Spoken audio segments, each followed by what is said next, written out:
Hi Dan, here's Scooterotica.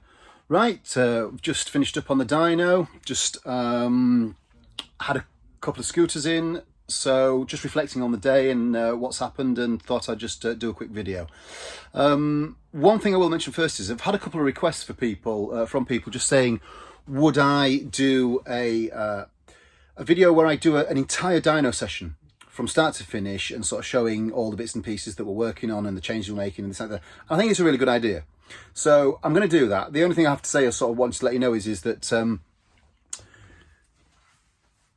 when I've got customers here and they're paying for a dyno session, I can't really do that type of video when I've got somebody here waiting. They're wanting to have the scooter dyno, get it sorted and get off.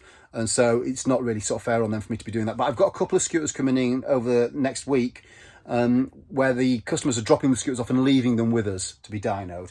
So under those circumstances, I can take the time to cut a video and do a full session where I show you the breakdown of what we do on the dyno, why we do it, various throttle positions, RPM ranges, gears, speeds, the data that we harvest to make the decisions we make, to make the adjustments to the carb, and show you the breakdown of all that being done and the beginning, readings we get, and then the results at the end once we've done a dyno session. So that's one that's coming up in the next couple of weeks. And then in terms of today's dynos, it was really nice. I had a chap called Dave Wigby come over. He's got a sort of fairly well-known scooter called Harbour Light, absolutely stunning custom machine. Dave wasn't on the dyno today, but he brought a couple of pals with him who Lee had got a little Vespa cut down with a 177 kit on and a little expansion chamber, 26mm BGM carb. He was having a few problems, which I'll tell you about in a second.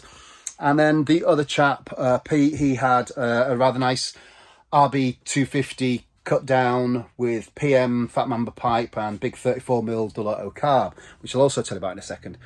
So the first one up was the Vespa, and poor Lee, he'd had some problems. He'd come over and he'd had some problems with the fan cowl on the way here.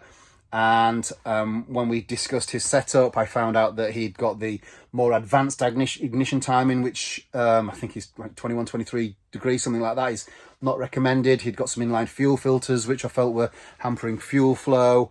And then he got some very lean jetting. So on the way here, he'd actually run into a couple of overheating situations on the way here. But got it on the dyno, and we got it all stripped down. Had to clean his carb out because his carb had some blockages in, which was hampering fuel flow. Went through a whole number of adjustments. His scooter ended up being on the dyno for a couple of hours, and then we ended up changing quite a few components on his. He needed richer settings across the board. He needed richer air corrector. He needed a richer main jet. He needed a richer powder jet. But we got him into the ballpark settings and gave him some good advisories to go home with. So hopefully he'll have some trouble-free motoring now.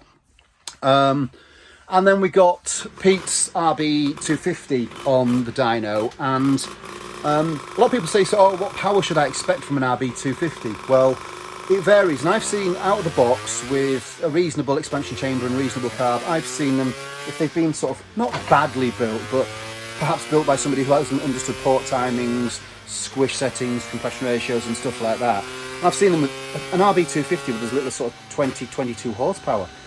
If they've been built well and people have understood port timings and jetting and compression ratios and stuff like that, and squish bands, they can be as high as sort of 28, 29 out of the box.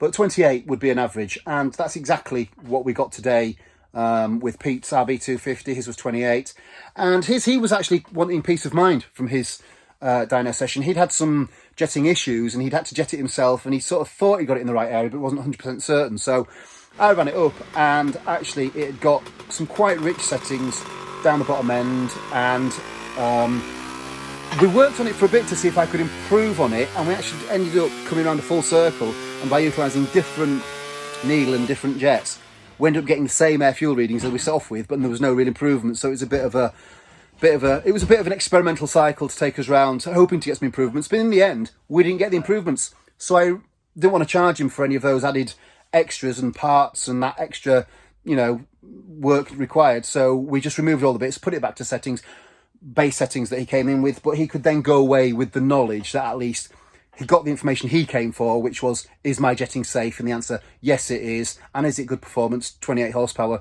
Yes, it is. So he got that peace of mind, so he went away happy. And then Dave brought them both over. Really nice to see Dave and see Harbour Lights and take a good photo with the guys outside the dyno, and another good day on the dyno. So that's all for now. As I say, the next video I'll cut, well, not maybe the next one, but next week I'll try and take the time to cut a video where I go through a full dyno session, giving a full explanation of what we're doing, why we're doing it, and the outcomes before and after. So that's all for now. See you on the next video.